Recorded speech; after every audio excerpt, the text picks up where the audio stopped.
Good afternoon, everybody. It's just slightly after 1, so I think we're going to get started. So, welcome. Thanks for joining us this afternoon. So I'm Melissa Carruthers, Manager of Source Water Protection at the Severn Sound Environmental Association. Thank you for sharing an hour of your time with us today. So before we get started, I'd like to acknowledge that the land we know as the South Georgian Bay Lake Simcoe region is the traditional territory of many nations of Indigenous peoples, including the Anishinaabe, now known as the Chippewa Tri-Council, comprised of Beausoleil First Nation, Rama First Nation, and Georgina Island First Nation, the Haudenosaunee, and the Huron-Wendat. We recognize this land is part of several treaties, including the Williams Treaty, and is home to many Indigenous people and many citizens of the Métis Nation of Ontario. We are grateful to these nations for their opportunity to settle here and share the land. We respectfully acknowledge that we are the stewards and caretakers of these lands and waters, and that we continue to maintain this responsibility to ensure their health and integrity for generations to come. So just quickly, the Severn Sound Environmental Association, we're a unique watershed-based joint municipal service board, currently with 8 member municipalities, including the townships of Georgian Bay, Severn, Oromadonte, Springwater, Tiny, Tay, and the towns of Penetanguishene and Midland. Thank you to the Township of Severn, who has worked with us on the Environmental Approvals and Permissions Training Series for the Severn Sound Municipal Staff and Council. So before I pass it over to other speakers here, just a quick housekeeping item. So we are recording today's presentation, and it will be available on the Severn Sound Environmental Association YouTube channel for viewing. If you do have any questions, there's a Q&A in the on the bottom of your screen. If you can enter your questions into there. There's also an option if you'd like to ask that anonymously. And with that, I'd like to pass it to our Severn representative of the SSEA board, Mark Taylor. Great. Thanks, Melissa. As Melissa said, my name is Mark Taylor. I'm counselor for the Township of Severn and also the council rep on Severn Sound Environmental Association. This is the 4th webinar describing approvals and permissions training for municipal staff and councils within Severn Sound. Today is invasive species legislation. The purpose of today's session is to help councils and staff understand the basics behind different environmental permissions. This will help councils and staff assist businesses and communities understand the importance of developing sustainable communities with the goal of a healthier environment for now and the future. And on that note, I'd like to introduce my fellow councillor, Phil Brennan, to provide some introductions. Thank you. Yes, good afternoon to all municipal staff and council members. It's great to have you on board. We're lucky to have 2 very knowledgeable people here today. I'll introduce them both in a row. Our first, one of our speakers is Arniek Doornbos, who is an invasive species policy advisor in the Biodiversity and Invasive Species section of the Ontario Ministry of Natural Resources and Forestry.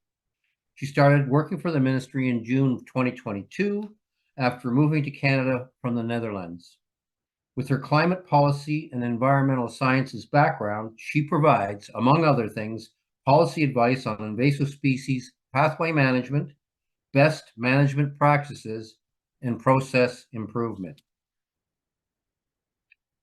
Our other speaker today is Terese McIntosh.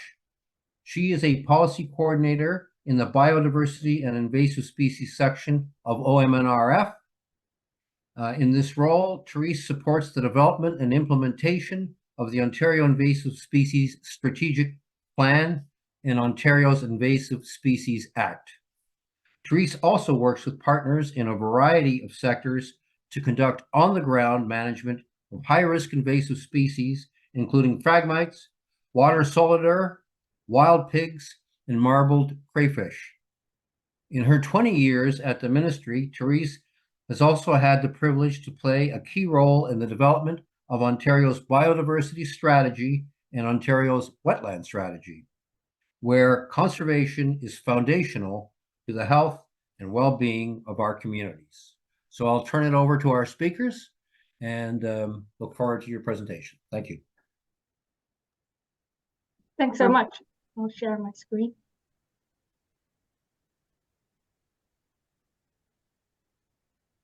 Does that look okay? That's good. Awesome. Thanks, Arniek. If you can pop it to the next slide, that would be great. All right, so we're here today to talk to you a little bit about how we implement Ontario's Invasive Species Act and what the ministry does in terms of our programs and partnerships to address the threat of invasive species in Ontario. And I always like to start first with just an understanding of what we mean when we're talking about invasive species. So, in terms of our work, when we say invasive species, we mean harmful alien species whose introduction or spread threatens our biodiversity, our economy, and society, and that includes human health. So we know there are lots of non-native species in Ontario, but they're not necessarily all invasive. It has to have those three things. It's causing an impact to how we live and what's happening in our environment. And because we're the Ministry of Natural Resources and Forestry, we are particularly focused on the threat that invasive species pose to our biodiversity. And not only our biodiversity, but the goods and services, or ecosystem services, as we call them, that biodiversity provides for us. So things like clean air, clean water, resources like our forests, that kind of stuff. So we're really keen and looking at how we can reduce those impacts to our biodiversity. We also know that unfortunately Ontario is infamous because we have more non-native species established within our borders than any other Canadian province or territory. And will continue to likely be susceptible, largely because we have a global economy. So we're having import of goods and all of that kind of stuff, but we're also right in the middle of the Great Lakes. So we have a large transportation corridor that brings things in and out. So it's something that we're very concerned about and continue to work on. And because of that, we are also party to a number of international and national agreements and partnerships to look at preventing, detecting, and managing invasive species, largely, again, as I mentioned, around the Great Lakes area.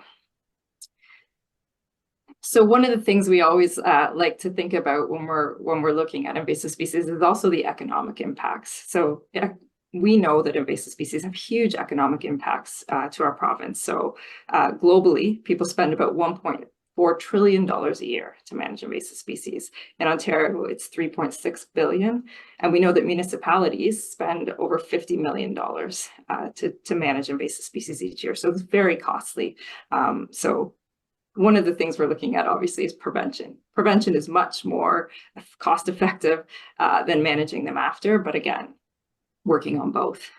And then finally, one of the things we always like to talk about too is the spread of invasive species weakens our biodiversity, but it also increases our vulnerability to climate change. So we know our climate is changing, we know our environment is changing, and invasive species can gain a stronghold because of that. So again, looking at these wicked problems, as we call them, biodiversity loss, climate change, invasive species, all together as a whole is how we plan to address invasive species. So as I mentioned, invasive species have significant impacts on our economy, and we know they also have significant impacts on our municipalities. So we partnered with the Invasive Species Center in 2019 to get a better understanding of what those impacts look like. And as I mentioned, we learned that invasive species are costing our municipalities and our conservation authorities together about $50.8 million a year. So that's a lot of money.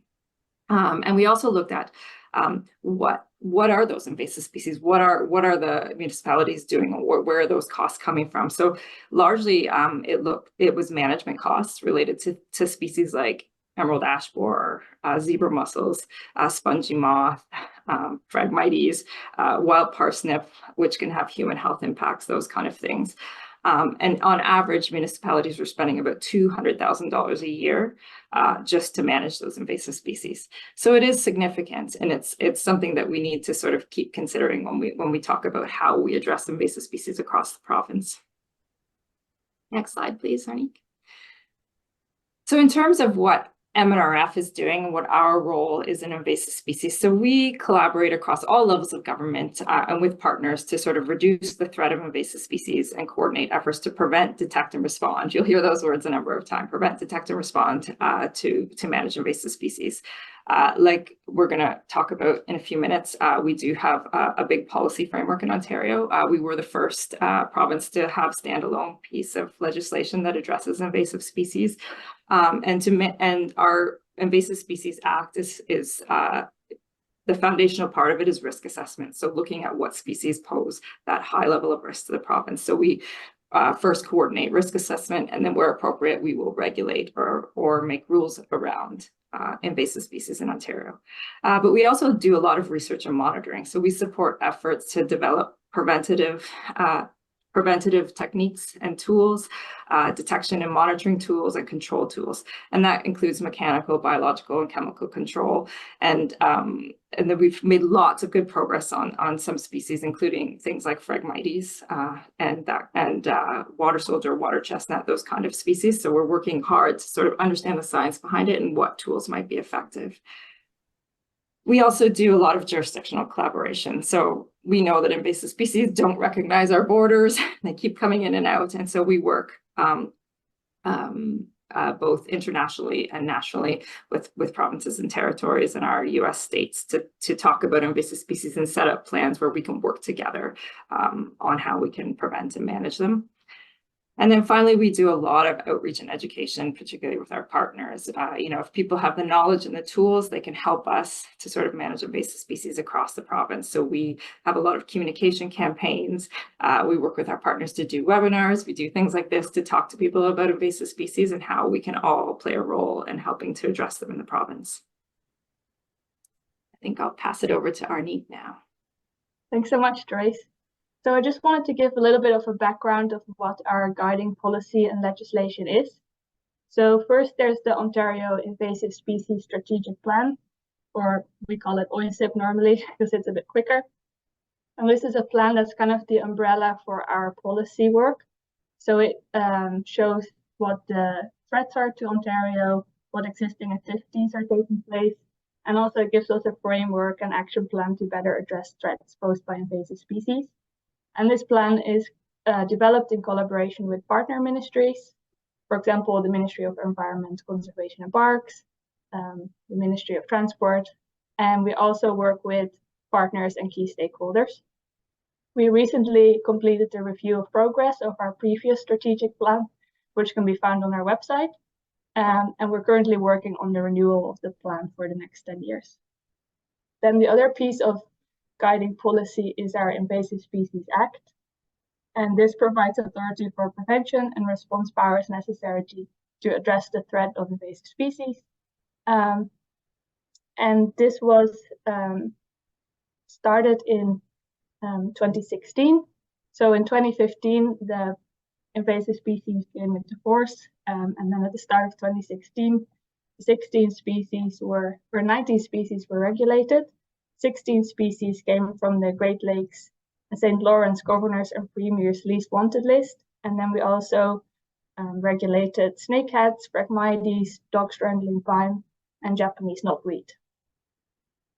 So we'll go into the Invasive Species Act a little bit more. So as I said, it's our legal framework, and it provides us with the tools to regulate invasive species and their carriers. It also enhances detection, inspection, and enforcement authority. For example, we can do enforcement actions for people selling invasive species, or if an invasive species was spotted somewhere, we're allowed to go and have a look. It also supports control and eradication efforts, for example, a prevention and response plan for specific species. So as Terese mentioned before, the Invasive Species Act and most of our work really focuses on prevention. And as you can see in the graph on the right, the importance of prevention is really great because this is where you get the most economic returns. So any investments done in prevention really help before this species spreads. So as you can imagine, if you have one invasive species in your yard, it's easy to pull it out. But if your whole yard is spread with dog strangling vine, for example, it costs a lot of more time and effort and money to manage it. So that's why we focus largely on prevention. Our work is also science-based. So the species that are listed as restricted or prohibited, those are based on our science-based risk assessment process. So we continually evaluate species for future regulatory consideration based on what risks they pose to the province. So I'll go into that risk assessment process a little bit more. So first we identify species of concern. So that can be done through the use of environmental scans, stakeholder and partners reports, or any concerns of interest by the public. We also do lots of discussions with invasive species specialists and native species specialists and work with our neighboring jurisdictions. So for example, a neighboring jurisdiction could be regulating a species or are seeing that a species is becoming more and more invasive in their area. We'll take that into account for our species of concern. Then we have a science-based risk assessment process to support the regulatory decisions under the ISA. So what we take into consideration is all stages of the invasion process. So arrival, survival, establishment, spread, and impact. And based on that, we judge if a species has a high risk for Ontario. So for example, for survival, we could look at where the species is originally from, and if that climate is similar to the one in Ontario, that would lead to a high likelihood of survival. And impacts could be things like how large could the impacts be to our tourism industry or fishing, for example. So as you noticed in that impact side, our risk assessment process also includes consideration of social and economic impact.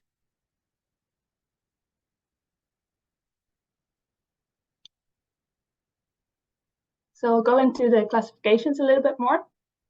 So we have two classifications of invasive species. It can either be prohibited or restricted. So prohibited is that basically nothing is allowed with this species, and that is really to prevent a species from coming into the province. So you're not allowed to import, possess, transport, deposit, release, propagate, buy, sell, lease, or trade this species. So this prevents any option from the species coming into the province. And then there's restricted species. Those are species that have already been seen in the province.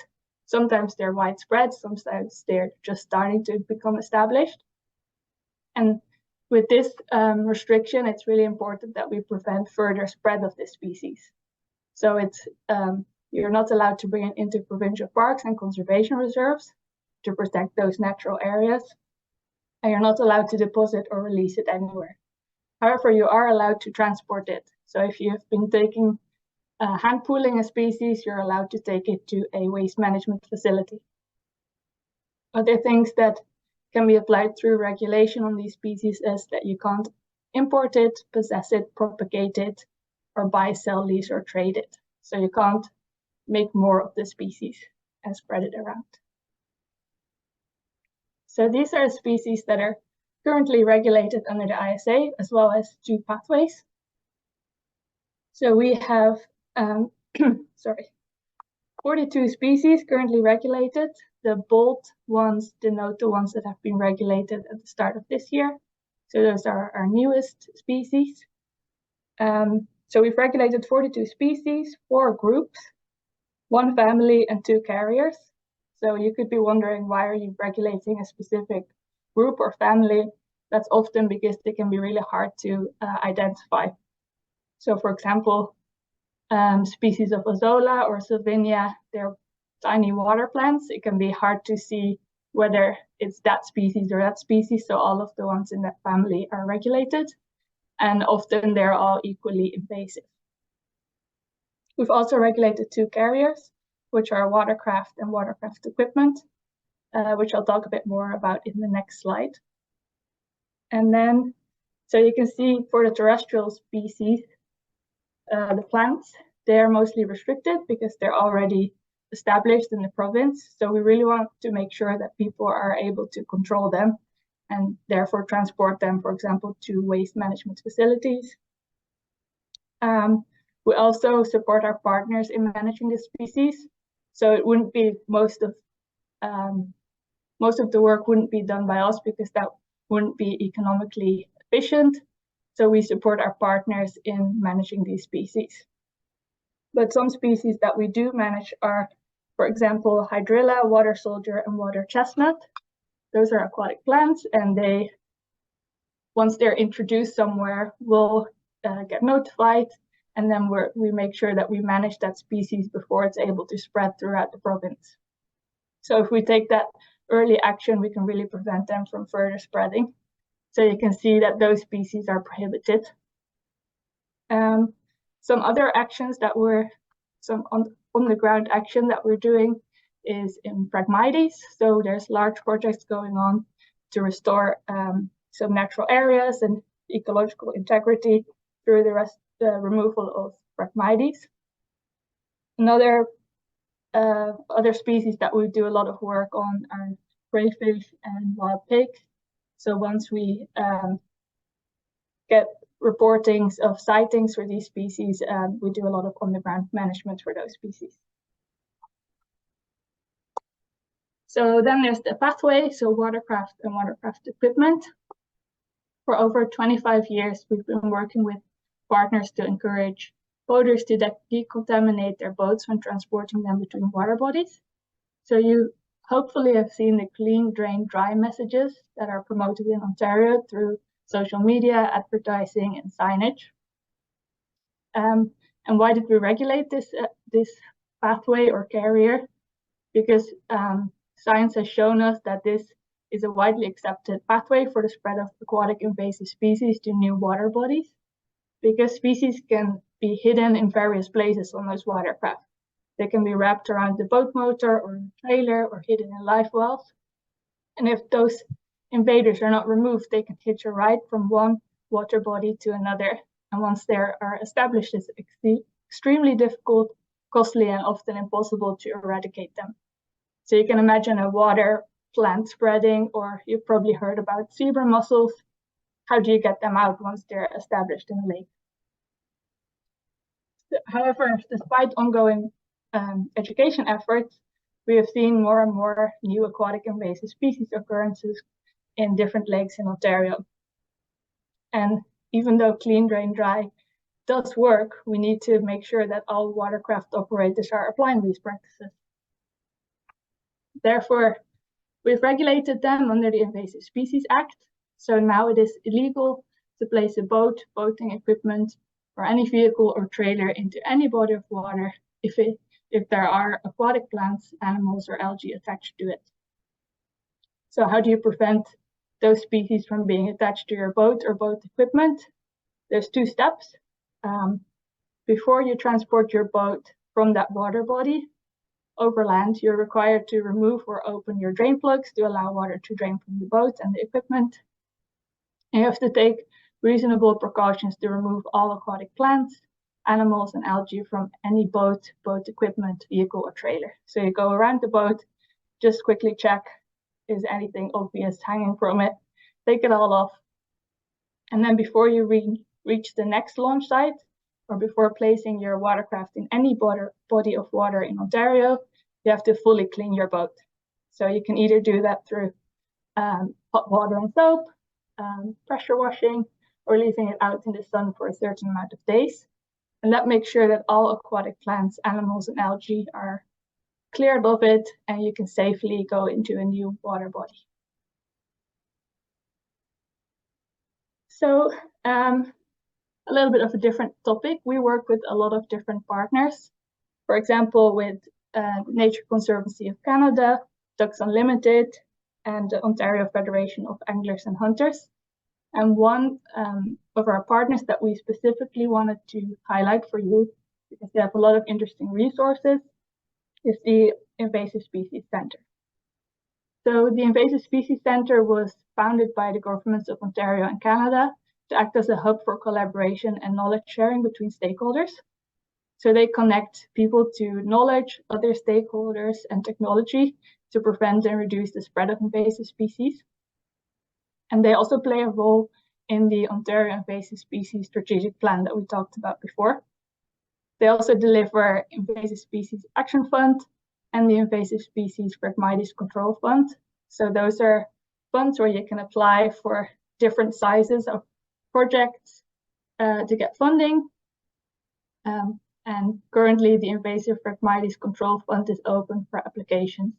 So if you have any ideas of projects that you would like to do, we can advise you to have a look at that one.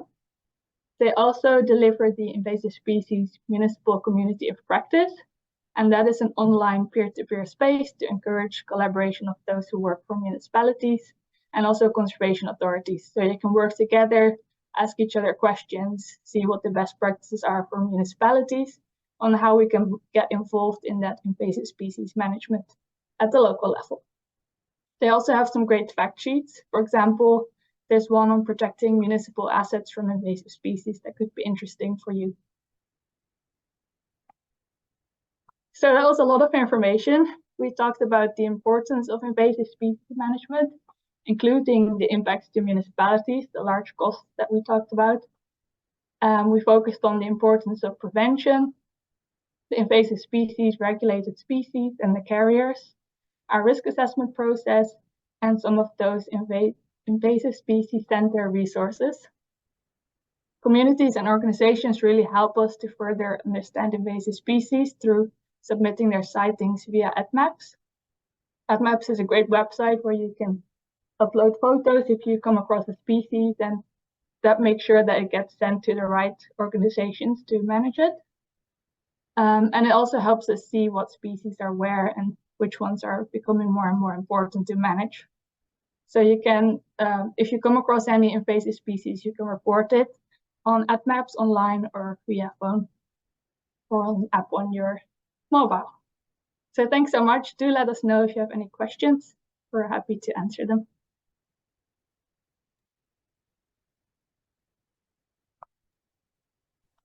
Thank you very much. Excellent presentation. So yes, following what Arniek has just mentioned, if there's any questions, please enter them into the Q&A at the bottom of your screen. We did have some questions that were submitted beforehand, so maybe we'll start with those. The first question is, what rules are there around collecting invasive fish and or crayfish? So would someone like the Severn Sound Environmental Association and or the municipalities on the call today, would they need any special permits? Yes. So yes, you would likely need a special permit. So if the species is listed under the Invasive Species Act, you would need an authorization from us to be able to collect those species. And then we also have rules under the Fish and Wildlife Conservation Act. So if it's not a species that's listed under our act, you may need a license to collect fish for a scientific purpose. So that's one example I have is Chinese mystery snails, an invasive species not listed under our act, but people want to get rid of it on their beaches and stuff like that. So you would need a permit under the Fish and Wildlife Conservation Act. So because it is species dependent, we usually recommend that people contact their local MNRF office, but in all likelihood, you would need a permit or an authorization to do that work. Excellent, thank you. Next question is, what measures, policy, education, or operational can be taken at the municipal level? Yes, so that's a really good question, and like we've sort of outlined in our presentation, municipalities are key partners. They're on the ground, they know their local environment, and are doing really great work to manage invasive species. And so when we look at it, we see municipalities are generally engaged in managing invasive species that impact their community well-being, so health and safety, and municipal goods and services. So some of the things that municipalities are doing, and thanks Arniek for putting that slide up, is they can develop local plans and policies to provide sort of direction and guidance to address invasive species. So, for example, cities of London, Mississauga, York Region, and some of our conservation authorities like TRCA, Toronto Region Conservation Authority, Credit Valley Conservation Authority, have developed sort of plans and policies about how to deal with invasive species.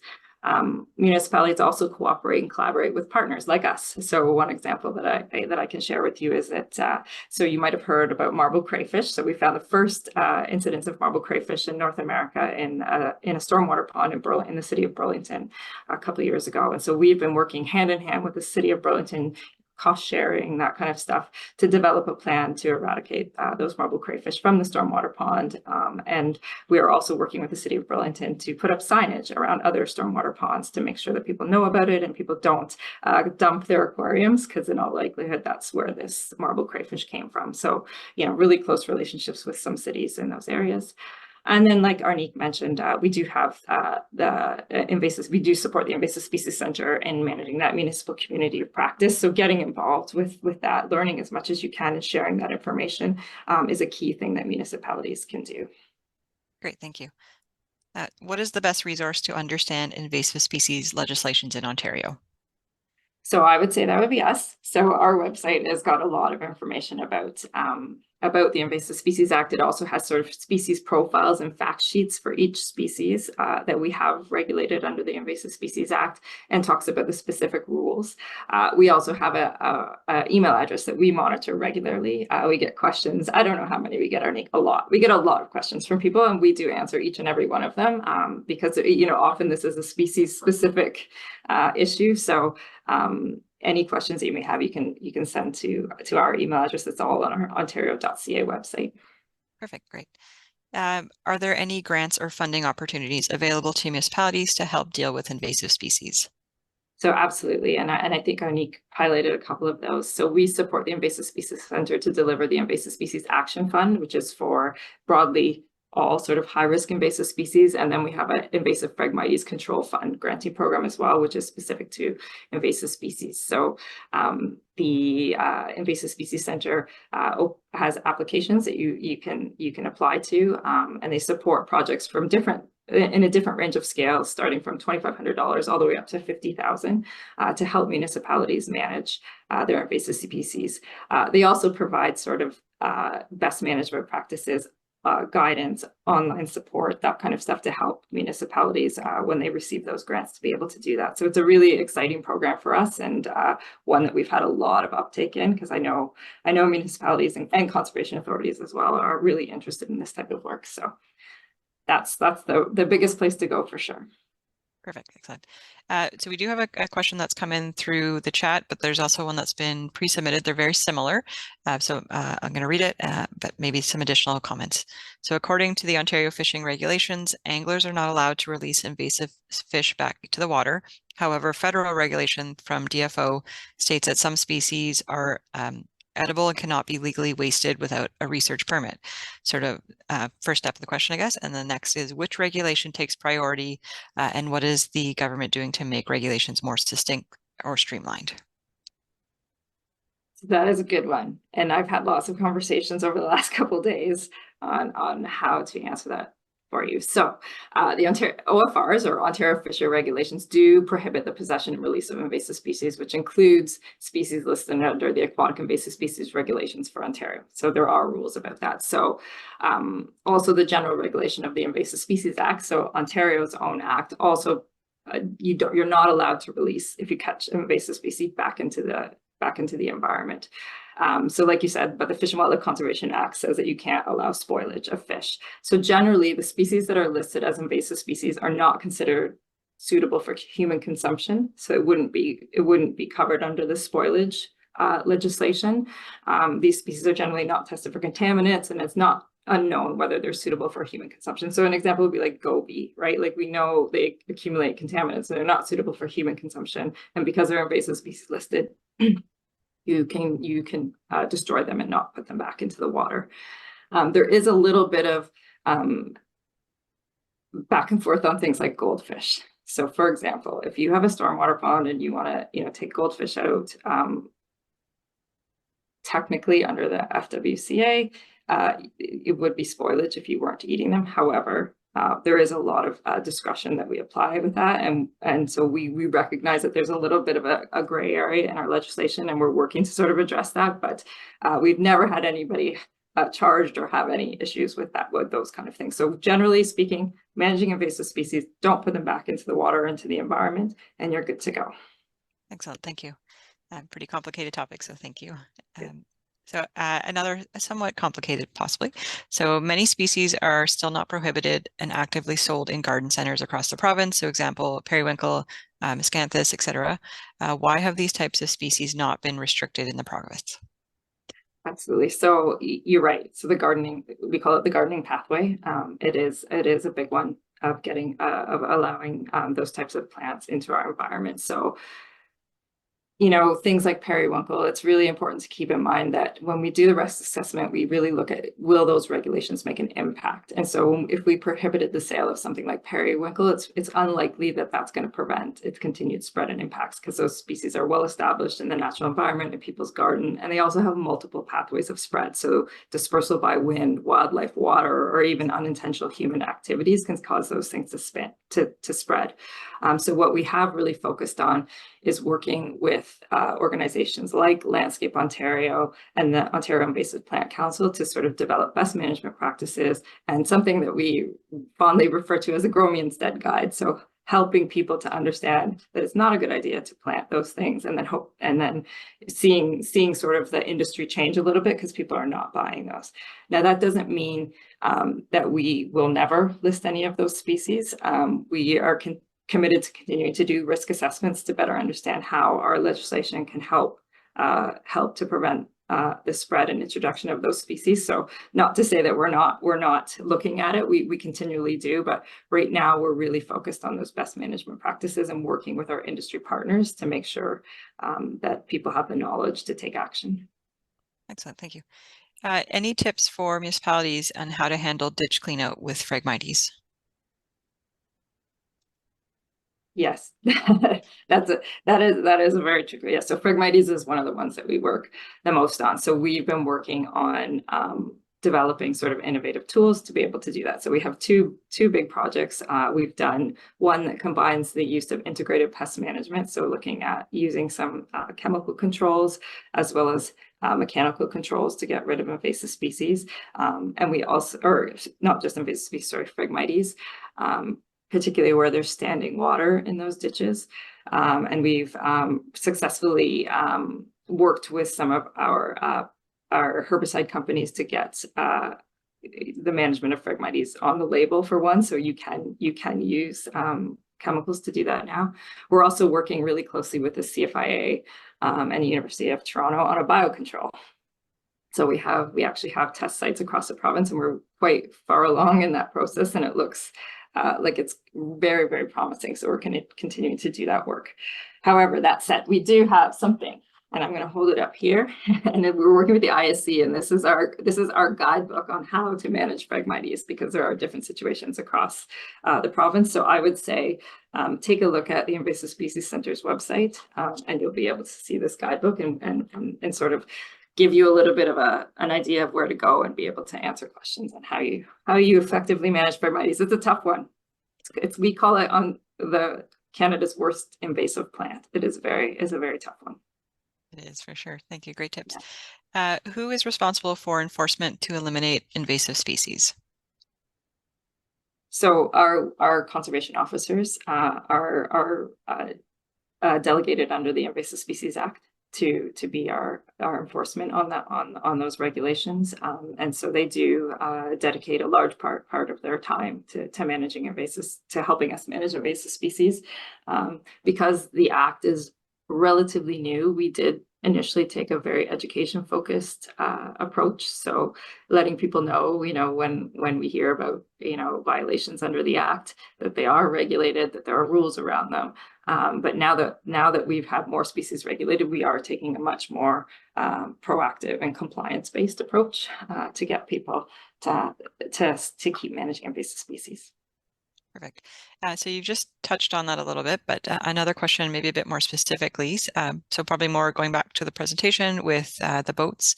So will MNRF be inspecting boats at boat launches? So it is not. We will not be out at every boat launch doing that. We have this year actually started placing signage at all of our Crown Land boat launches to remind people about it. There will be blitzes or locations where they may be. We're also working with our partners to go out and talk to people. So we have there's several cottage associations that go out and do sort of boat wash, like mobile boat wash stations, to talk to people about the rules and explain to them how to comply. There are also our friends in Algonquin Park, and some of our parks are also using those mobile boat wash stations to sort of talk to people about it. Ontario is a unique landscape too. We have a lot of water bodies. So we work at those sort of, we tend to focus on more of those high risk, heavily used areas to sort of talk to people about it. But yeah, so that's sort of our approach right now. Perfect, thank you. So kind of, I guess, last call for questions. I see if you can't see the chat, there's 2 comments, so I'll mention those. But yeah, if there's any last minute questions, please enter them in.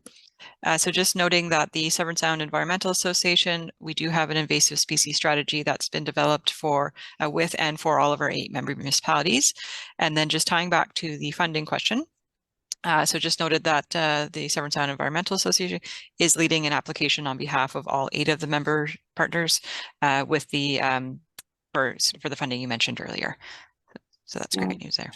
That's great news, yeah. And we really, we recognize that municipalities are, on the ground at the local level, know their landscape, know their constituents, and are really making efforts to manage invasive species. And we certainly appreciate that. And we are always here to answer questions, or, if you have some information to share about invasive species in your area, happy to hear, happy to listen, and happy to help. And I will say, the example with the marble crayfish, it was a municipal constituent that reported it, and that's where it all started. So there are a lot of instances where we get to work together with municipalities, and it's always been a great outcome.